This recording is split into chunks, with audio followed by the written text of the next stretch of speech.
Nous passons à l'article 17 des sièges. L'amendement 535, Madame Goulet. Oui, Monsieur le Président, je vais faire un petit développement qui vaudra pour les 4 ou 5 amendements que j'ai déposés sur cet article, qui sont des amendements de lutte contre la fraude au chômage partiel.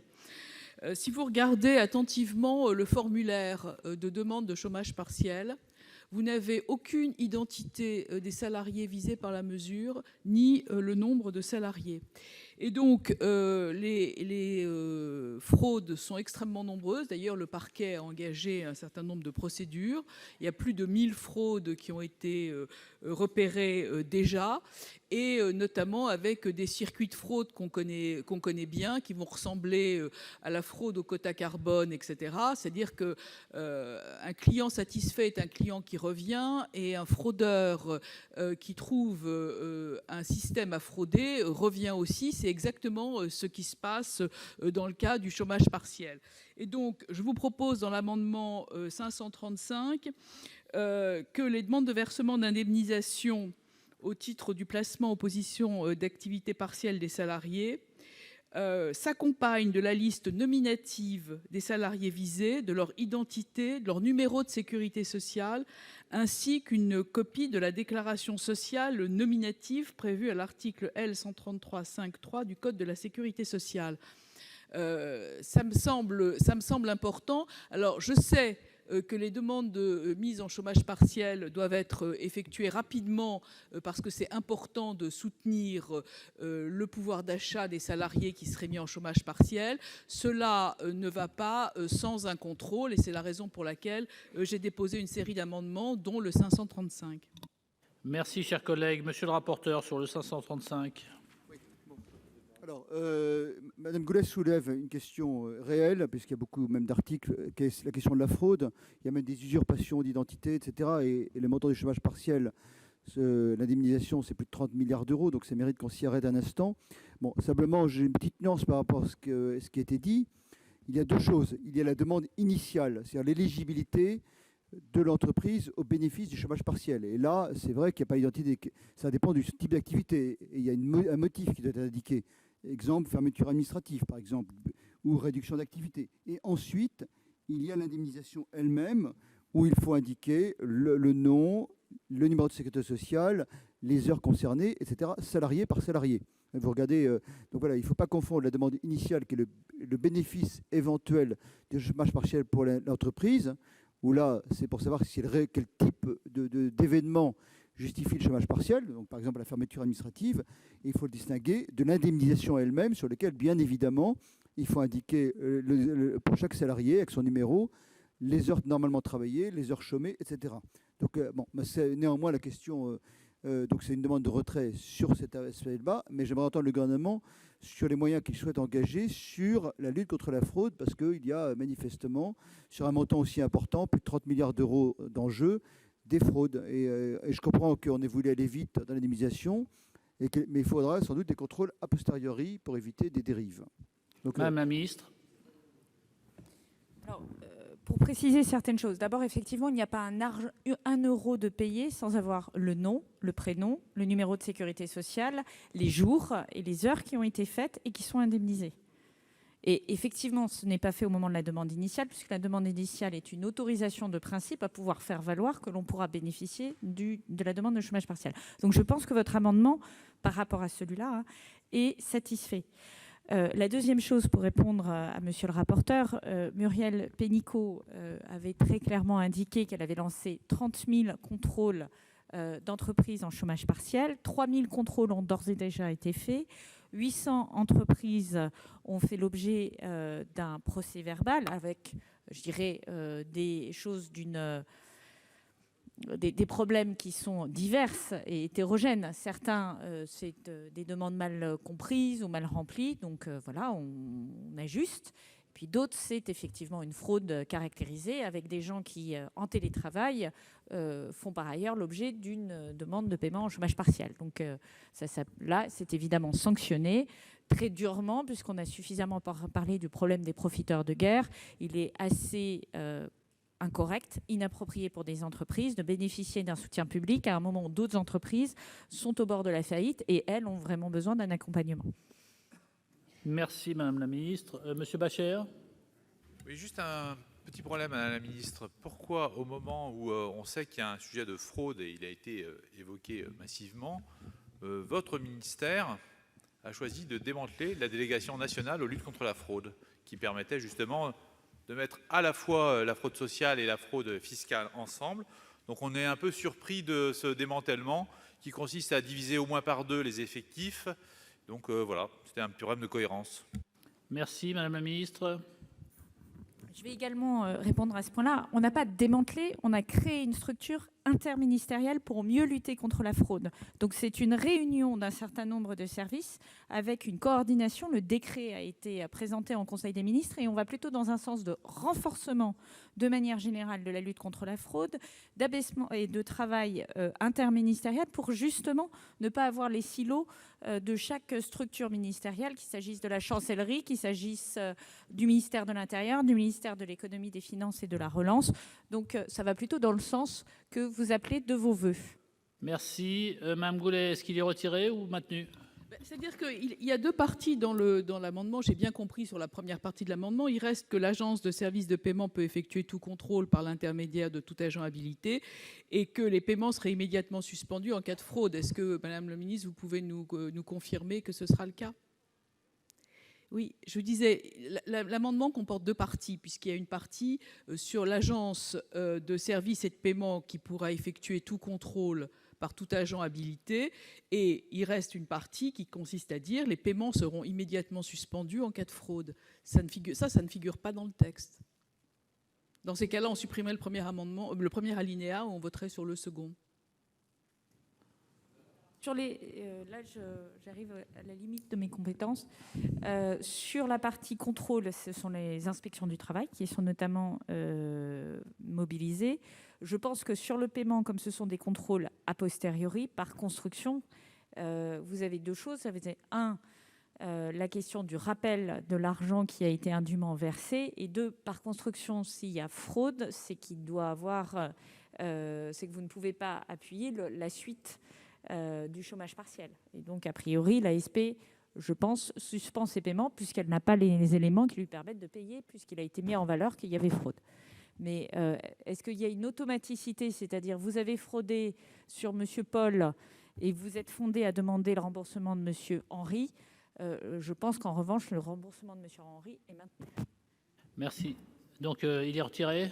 Oui, il est retiré au profit de ceux qui vont suivre, Monsieur le Président. D'accord, donc il est retiré. Nous passons à 2 amendements identiques. Le 241, Madame Goulet.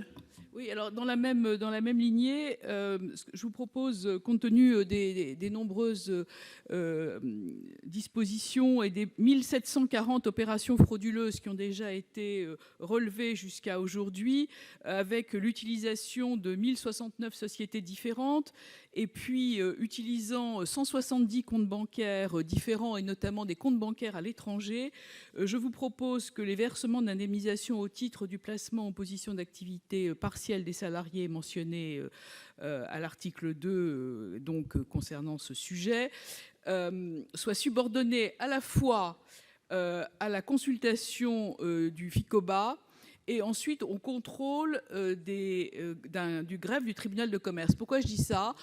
Parce que le versement sur un compte bancaire à l'étranger, ça me semble quand même un peu curieux. Et puis la deuxième chose, c'est aussi des faux relevés d'identité bancaire. Et ça arrive. Vous savez que le Premier ministre m'avait confié une mission avec Carole Grandjean sur la fraude sociale et qu'on avait exactement le même type de dispositif sur les entreprises éphémères. En conséquence de quoi, c'est un dispositif qu'on connaît, c'est un dispositif qui est connu et notamment condamné largement par Tracfin, qui l'a largement décortiqué.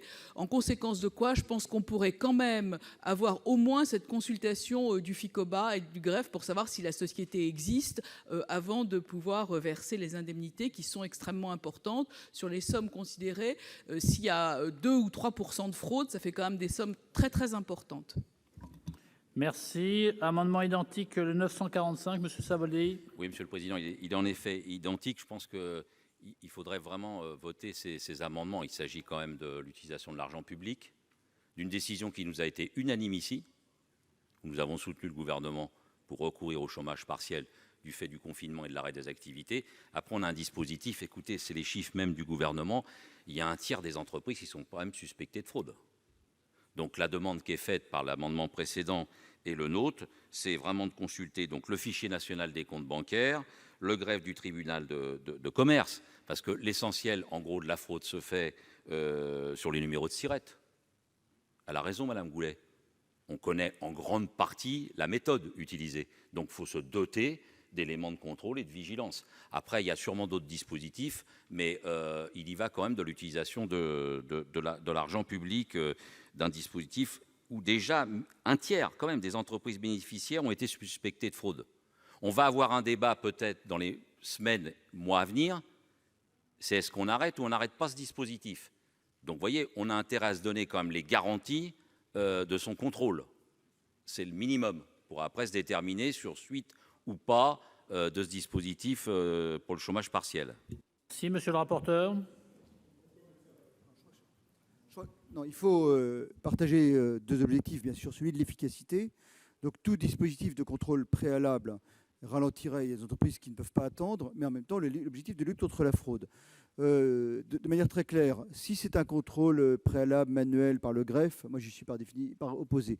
En revanche, s'il y a des possibilités d'automatiser une consultation des comptes, du fichier des comptes bancaires, du FICOBA, voilà, il faut que les traitements informatiques soient peut-être un peu plus performants. Moi, j'en ai fait, je m'étonne, je ne sais pas si c'est vrai, j'espère pas qu'on puisse verser sur des RIB de comptes étrangers. Dans ce cas-là, ça pose quand même un certain problème, que ça ne soulève pas d'alerte. Bon, et je suis d'ailleurs étonné de l'incompatibilité des logiciels avec certains types de matériel informatique, d'une grande marque avec une pomme, par exemple. On ne peut pas le faire, donc c'est pas très, très performant toujours. Donc voilà. Donc concrètement, si ça relève de croisements automatiques permettant de vérifier le numéro de SIRET, l'existence au greffe, que l'entreprise soit à jour de ses obligations, ou de vérifier le fichier FICOBA, il faut le faire. Parce que là, si en revanche ça nécessite des opérations manuelles et un contrôle préalable, ça risque de ralentir le processus. Il vaut mieux des contrôles a posteriori. Voilà, donc moi j'ai un avis de sagesse. On pourra toujours retravailler cet amendement de la navette, mais je pense que quand on est à plus de 30 milliards d'euros de chômage partiel, ça mérite un instant qu'on s'y arrête. On serait même sur 1% ou 2% de fraude. Vous imaginez les sommes. Donc voilà, c'est une question de morale publique aussi, mais c'est aussi une question de finances publiques. Voilà. Donc avis de sagesse. Je ne suis pas certain que l'amendement soit directement opérationnel, mais ça mérite qu'on regarde cette question et qu'on essaye d'automatiser les contrôles. Madame la ministre. Donc, on partage totalement l'objectif. Alors, je vais juste corriger un point, ce n'est pas 30% des entreprises bénéficiaires qui sont fraudeurs, c'est 30% des entreprises, c'est d'ailleurs un peu moins de 30% qui ont été contrôlées. Et de fait, celles qui ont été contrôlées, en règle générale, quand vous faites un contrôle, vous essayez de cibler un tout petit peu le contrôle. C'est-à-dire que vous allez chercher là où vous avez une chance de trouver. On ne va pas chercher là où on a zéro chance de trouver. Ça paraît un peu logique. Donc forcément, votre taux est plus élevé que celui que vous allez trouver dans l'ensemble de la population. Donc attention à ne pas caricaturer le propos. Je ne pense pas qu'une entreprise sur 3, enfin je le souhaite, ait fraudé le chômage partiel. La deuxième chose, c'est qu'il y a déjà un arsenal mis à la disposition pour le contrôle, et c'est ce que nous sommes en train de faire, c'est-à-dire en s'appuyant sur des moyens informatiques, etc., qui ne passent pas nécessairement par le contrôle du FICOBA. Moi, ce qui m'embête dans la disposition que vous proposez, Madame Goulet, c'est que c'est ex ante, et c'est finalement allant vérifier des choses qu'on peut vérifier par ailleurs et de manière plus souple et plus rapide. Donc l'enjeu n'est d'éviter un goulet d'étranglement pour les entreprises qui font bien le travail et pour un effet qui sera à peu près le même que si tout simplement on laisse les contrôles se faire. On est passé, vous le savez, d'un contrôle a posteriori, puisque pour des raisons de demande massive de chômage partiel, nous avons autorisé, alors qu'avant vous aviez une autorisation avec un contrôle a priori, nous avons autorisé d'abord les entreprises et nous contrôlons derrière. Nous revenons maintenant à un nombre de demandes qui nous permet de remettre en place des contrôles a priori, mais ne surchargeons pas administrativement ces contrôles. On va les faire, ils sont sérieux, il y a une lutte contre la fraude qui est en place. Ne confondons pas comment se réassurer collectivement en faisant plein de processus administratifs dont certains ne vont pas avoir une grande utilité et vont bloquer l'accès d'entreprises qui en ont besoin au chômage partiel. Merci Madame la Ministre. Monsieur le Président Dallier. Oui, Monsieur le Président, Madame la Ministre. Bien évidemment, tout le monde ici sera d'accord pour contrôler le plus possible et lutter contre la fraude, surtout dans cette période. Moi, ce qui me surprend, c'est pourquoi est-ce qu'on est obligé d'écrire dans la loi qu'il faut aller consulter tel ou tel fichier. Enfin, ça paraît quand même surréaliste. Enfin, l'administration, peut-être qu'effectivement, elle n'utilise pas toujours la bonne procédure. Peut-être qu'il faut lui en suggérer une autre. Mais nous allons jusqu'à inscrire dans la loi, voilà ce qu'il faut faire. Tel fichier d'abord, tel fichier. Enfin, c'est quand même assez. Enfin, je crois que c'est assez révélateur de la manière dont fonctionne ce pays. On se sent toujours obligé de tout écrire dans la loi, ou en tous les cas beaucoup trop de choses, alors qu'on pourrait certainement régler ces problèmes différemment. Voilà, on peut, dans le débat ou ailleurs, suggérer à l'administration de travailler différemment, suite à des contrôles budgétaires, ou à des contrôles, oui, budgétaires ou autres, pour la commission des finances budgétaires. Mais voilà, et on va jusqu'à écrire dans la loi. Moi, ça me perturbe, franchement, parce que ça ne devrait pas relever de la loi. Ou alors, jusqu'à quel niveau de détail on va descendre, quoi. Effectivement, jusqu'à dire on ne peut pas utiliser un Apple, il faut utiliser autre chose. Enfin, ça me paraît étonnant, quoi. Merci, chers collègues. Monsieur Gay, pour explication de vote. Merci, Monsieur le Président, Madame la Ministre, mes chers collègues. Il y a plusieurs formes de fraude. Il y a celles qu'ont évoquées nos collègues Nathalie Goulet et Pascal Savoldelli sur les numéros de SIRET, etc. Et puis, il y a une fraude massive sur ce qu'est le chômage partiel pour les salariés.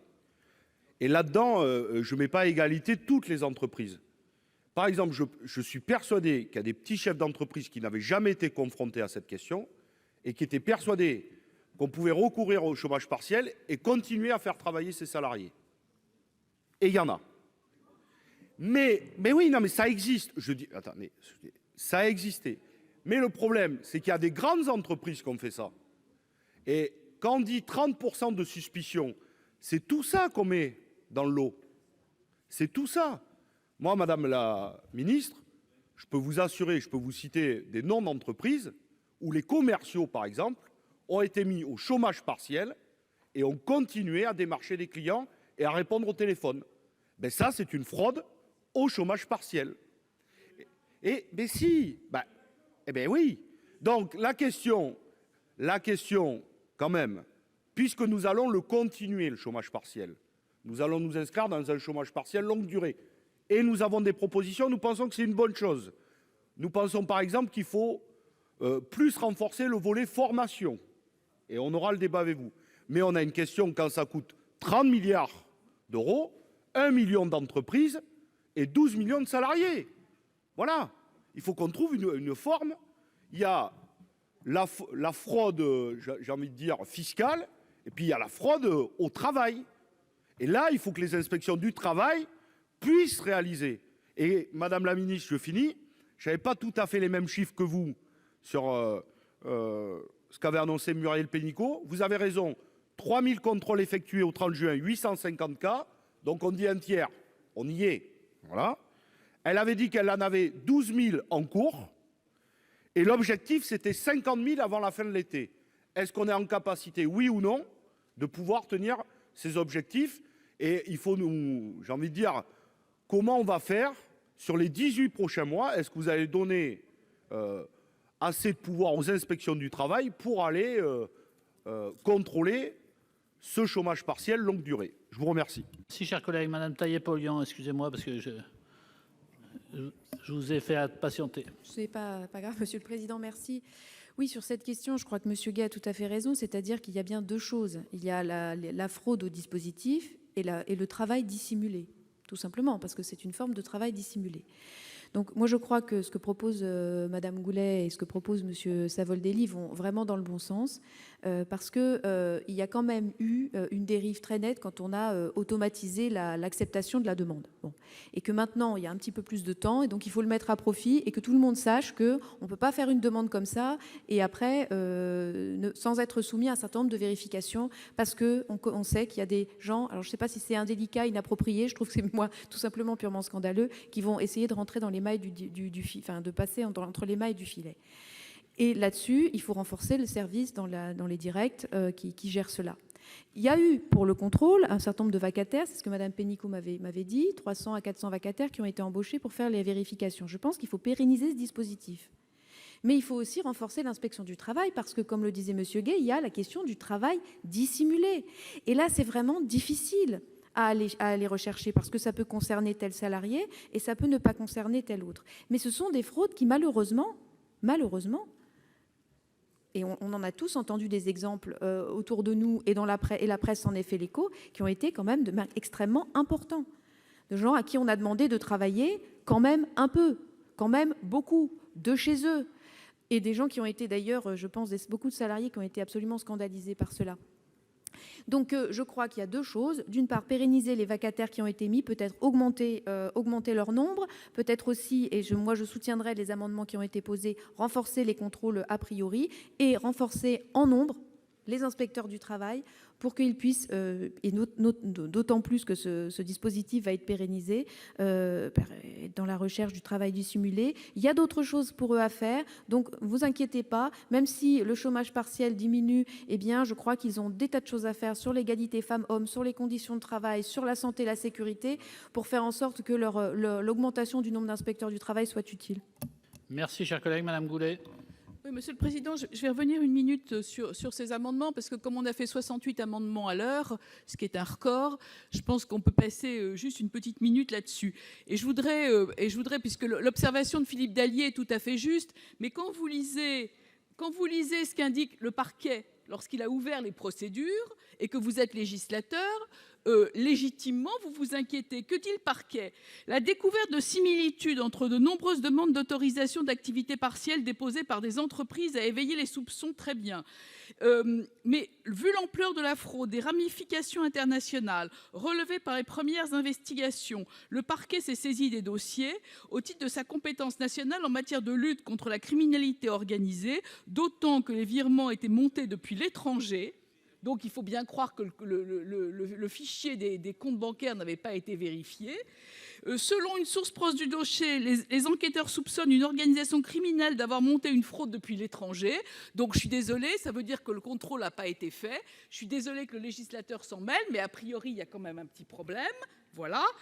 Et puis, au cours des premières investigations, ils ont découvert des demandes frauduleuses de versement d'indemnités par télédéclaration en usurpant la raison sociale et le numéro d'identification SIRET d'entreprises existantes qui ne demandaient pas à vérifier.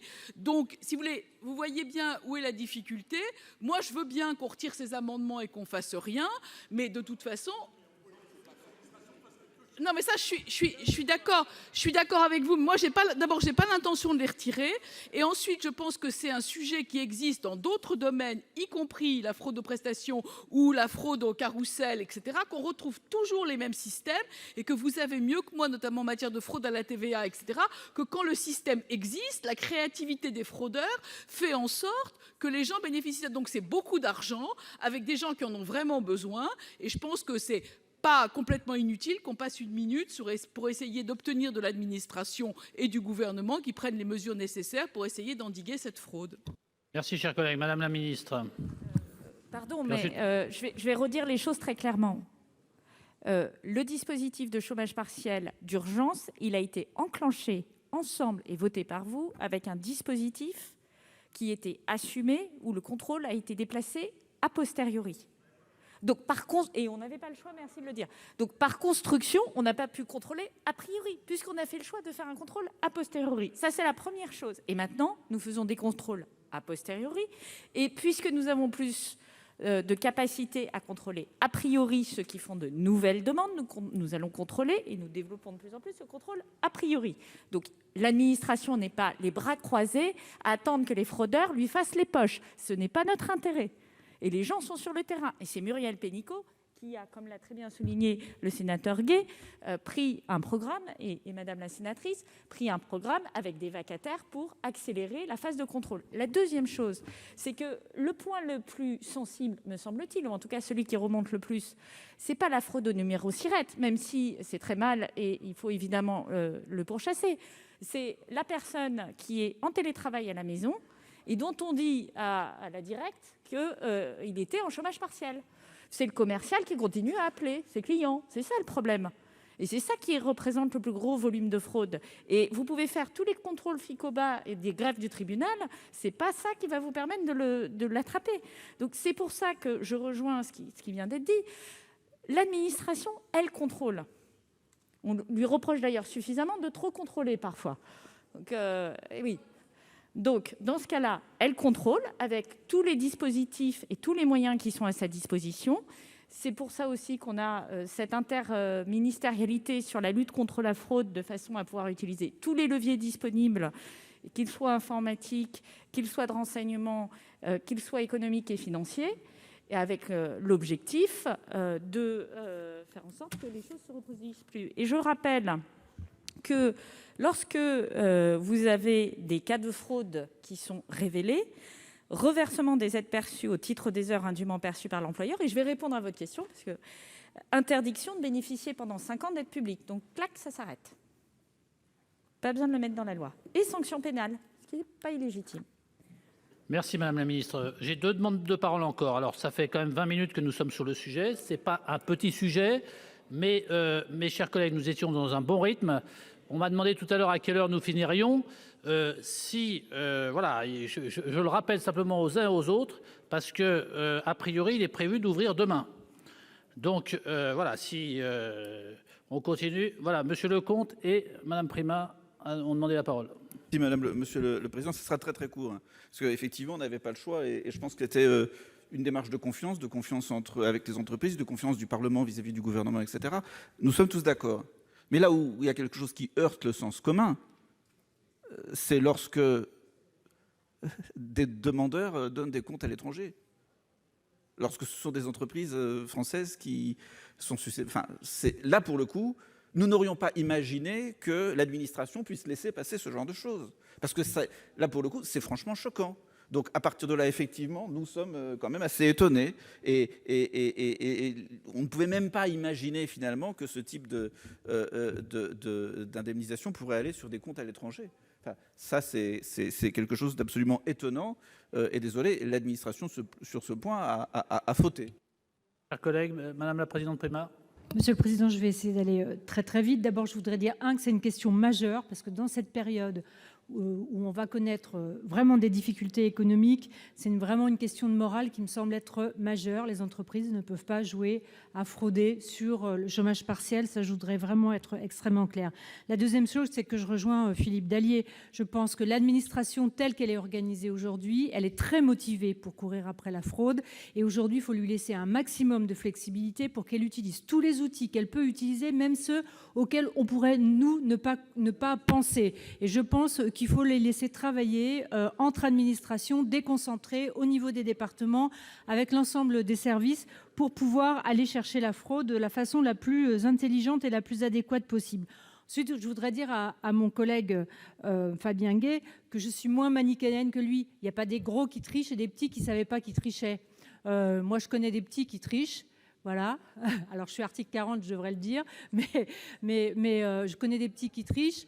Et des gros qui trichent, ils le font probablement sciemment. Mais en tout cas, il y a aussi des petites entreprises qui le font de façon consciente. Et à celle-là, je dis exactement ce que vient de dire Madame la Ministre, c'est du pénal pour le chef d'entreprise. Donc attention, c'est le remboursement, c'est l'interdiction d'avoir des aides publiques dans les 5 ans, mais c'est aussi du pénal pour le chef d'entreprise. Donc il faut faire extrêmement attention. Merci, chers collègues. Donc, je mets aux voix les 2 amendements identiques, 241 945, avec un avis de sagesse de la commission, un avis défavorable du gouvernement. Qui est pour? Qui est contre? Qui s'abstient? Ils sont adoptés. Nous avons encore 4 amendements en discussion commune. Non, 2 amendements en discussion commune, pardon. Le 236, Madame Goulet. Oui, il est défendu, Monsieur le Président. C'est la même idée que ce qui s'est passé précédemment. Et le 932, Monsieur Gay. Même logique, renforcement des contrôles URSSAF, et je rassure Madame Prima. Je ne dis pas qu'il y a des petits qui ne trichent pas et des gros qui trichent. Je dis que je peux comprendre un petit chef d'entreprise qui a 3 salariés et qui n'avait jamais été confronté au chômage partiel et qui n'est pas autant accompagné qu'une grosse boîte, qu'il peut ne pas savoir que le chômage partiel, on ne doit plus travailler. Donc ça, c'est entendable. Et il y a une vraie question, et je finis par là, Madame la Ministre, on partage sur cette question, mais par exemple, je pense qu'on devrait cibler, à mon avis, les 250 plus grandes entreprises, là où il y a des commerciaux, et on peut faire des contrôles maintenant, a posteriori. Qu'est-ce qui s'est passé entre mars et juin? Est-ce que s'il y a les 100 ou 200 commerciaux qui ont été au chômage partiel, les boîtes mail et les téléphones, je vais vous dire, si on donne les moyens à la directe et à l'inspection du travail de le faire, je pense qu'on va découvrir, à mon avis, qu'il y a un peu plus que les 30% d'entreprises qui ont fait du travail dissimulé. Je vous remercie. Merci, chers collègues. Monsieur le rapporteur. Ça relève de l'instruction à l'administration, donc demande de retrait. Madame la ministre. Oui, c'est également un avis défavorable. L'amendement qu'on vient de voter va ralentir l'administration, hein, je le dis juste. Ça ne va pas du tout dans le sens que l'on souhaite. Et oui, si, vous demandez le paiement vous demandez 2 formalités préalables au paiement du chômage partiel, qui sont des formalités qui ne permettent pas de faire effectivement la lutte contre la fraude. Donc je vous le dis de manière un peu nette. Voilà. Deuxième élément, sur cet amendement-là qui donne à l'URSSAF la responsabilité du contrôle, le contrôle il est fait par les directs. Les URSSAF n'ont pas de valeur ajoutée. Donc laissons l'administration travailler. Laissons l'administration travailler. Je ne peux pas être plus explicite. Autant j'entends et j'accueille et je soutiens complètement et votre indignation par rapport à ce qui a été trouvé dans les contrôles. Mais c'est parce que nous avons fait des contrôles et nous souhaitions nous assurer qu'il y avait des choses et nous avons augmenté de manière massive les contrôles qu'on ne peut partager cette indignation et qu'on va continuer.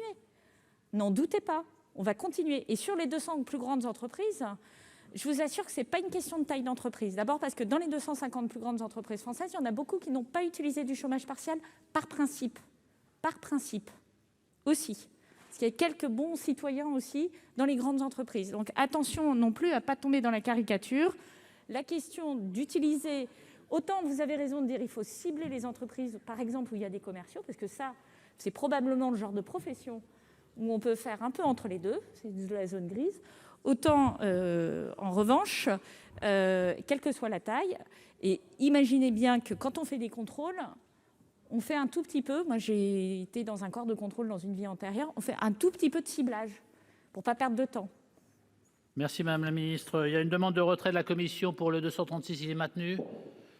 Le 932 est maintenu aussi. Donc les deux sont maintenus. Donc je les mets aux voix avec 2 avis défavorables de la Commission du gouvernement. Qui est pour? Qui est contre? Qui s'abstient? Ils ne sont pas adoptés. Nous poursuivons avec 2 amendements identiques. Le 228, Madame Goulet. Oui, une fraction de seconde d'abord pour dire que si jamais l'amendement qui a été adopté résiste à la commission mixte paritaire, oui, bon, bien sûr. Oui, merci beaucoup. Je voulais juste indiquer quand même sur le 228, et ça, je ne pense pas que ça ralentira. De toute façon, il n'y aura aucun effet rétroactif sur ce qu'on voterait ou ce qui resterait aujourd'hui. À partir du moment où tout ce qu'on a voté va faire perdurer le chômage partiel, malheureusement, heureusement pour les gens qui en bénéficient, et malheureusement, si la situation ne se redresse pas, on aura toujours, Madame la Ministre, la possibilité d'améliorer les dispositifs. Il s'agit là d'un article qui prévoit que les agents mentionnés à l'article 8271 du Code du travail, qui sont chargés du contrôle, du versement de l'indemnisation partielle, pourront effectuer, donc tout agent pourra effectuer ces contrôles. Je ne crois pas que ça nous emmène tellement loin. Merci. Donc je fais, excusez-moi, voter d'abord l'article 17 des sièges que je n'ai pas fait voter. Donc qui est pour l'article 17 des sièges? Qui est contre? Il s'abstient, il est adopté. Donc, je poursuis avec le 800. Il y avait Monsieur Labbé. On peut considérer qu'il est défendu? Simplement, je voudrais préciser que là, pour nous, il est impératif de donner aux autorités compétentes, l'inspection du travail, les officiers de police judiciaire, les agents des impôts et des douanes et des URSSAF, le maximum de moyens et le pouvoir d'investigation pour effectuer les contrôles et vérifications nécessaires et lutter avec détermination contre le phénomène. C'est le premier amendement proposé par notre collègue Gold. Le second demande un rapport sur ce sujet. Voilà. Si. Donc il sera présenté le 801, on considérera qu'il est présenté. Monsieur le rapporteur. Bon, dans la mesure où la fraude au chômage partiel peut être qualifiée de travail illégal, c'est déjà satisfait par le droit existant. Donc c'est déjà possible, donc on ne va pas le réécrire, c'est déjà dans la loi. Merci Madame la Ministre. Donc, sur l'amendement, effectivement, 228, c'est déjà le cas, et 800, c'est déjà le cas. Donc, demande de retrait, car satisfait. Si, Madame Goulet. Ok, celui-là, je le retire. Comment Il est retiré, Monsieur le Président. Monsieur Labbé aussi. Retiré également. Je vous remercie. Donc, on passe